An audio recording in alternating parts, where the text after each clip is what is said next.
has come. For 300 years, we prepared, we grew stronger. While you rested in your cradle of power. Let's talk about Cruella. Because the movie has, in my opinion, underperformed. And I'm not the only one saying that. Though 27 million is actually pretty good for an American domestic box office release. Our theaters aren't really up there just yet. China has probably the biggest movie theater box office right now because they've had theirs up and running for a little bit longer. There's some other theaters in the world that are coming back up. It's tough to say how this movie would have performed in a fully open box office. It's really tough to say. And I'll get to why I'm talking about this in a second. I mean, I'm sure you already have an idea from the title of this video. This is the big thing that I like to focus on, and so do a few other people. Cruella first weekend on Disney Plus was 39% behind Mulan in households, Samba TV data shows. This is very, very bad. Mulan was a disaster for Disney. Cruella performing worse than that movie is pretty bad.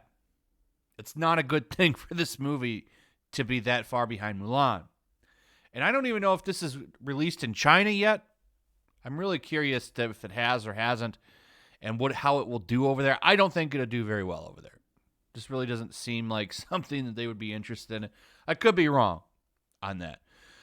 Critics, a lot of mixed reviews from critics.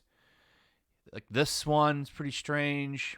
I've got this one right here saying Cruella created as a woman not fit for polite society, but also a clever social comment. This one seems to like it.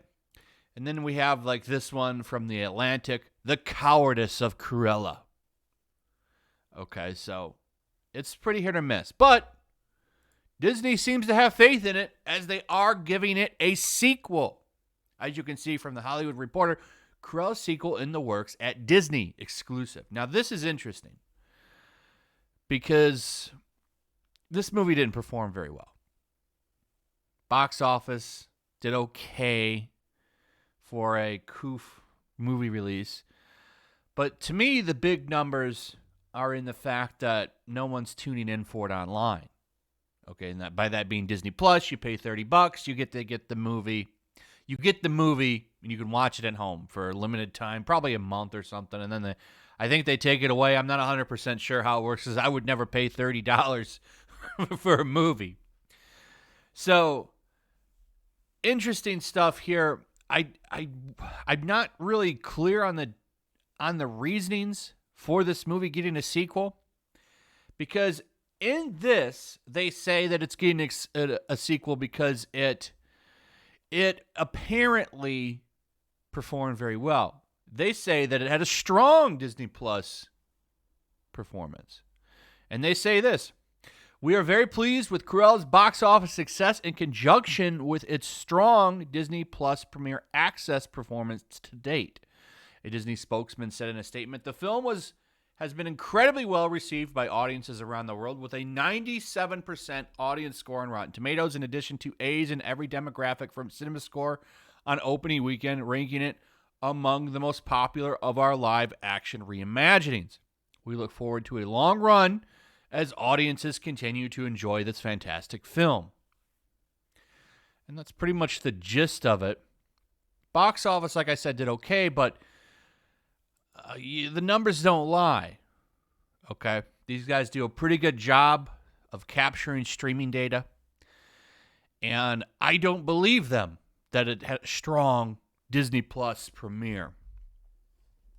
So why are they making a sequel? They could believe in this brand, think that it could blow up, and they could maybe potentially get a franchise out of Emma Stone's performance. And that they could possibly make the next one even bigger. By the time the next one would come out, I would imagine that theater capacity will be at 100%, I would say, by then. And they could potentially really really push this. I think that a lot of their faith for this movie is coming from the box office, because I see that it did pretty good, 27 million. And I think they're thinking, okay, well, if we can get the box office back open, we're looking at 250 million opening weekend, and next weekend and the weekend after that. So I don't know. By all accounts, this movie looks like it was a failure for Disney. But they're moving forward. Once again, reinforcing the fact that it doesn't really matter if it's good or not. They can just churn out a sequel. You can literally fail upwards. This is why shitty projects get sequels. You know what I'm saying? But I don't know. That 97% rating on Rotten Tomatoes has me pretty curious, because I don't see the popularity in this movie that I see in a movie that's actually popular. People aren't talking about it. So, I don't know. What do you think? Let me know your ideas in the comments below. Also, if you would, please like, subscribe, share the video. Make sure you're still subscribed. Hit that notification bell, and I'll see you guys on the next one. Peace. Also, if you want to help support the channel, check out my Teespring store. There's a link in the description. You can find some merchandise in there that you might want to check out. Also, take a moment. Make sure you're still subscribed to the channel. There's something going on right now, and they've been unsubscribing people. So just take a second and double check on that, and subscribe if you're new.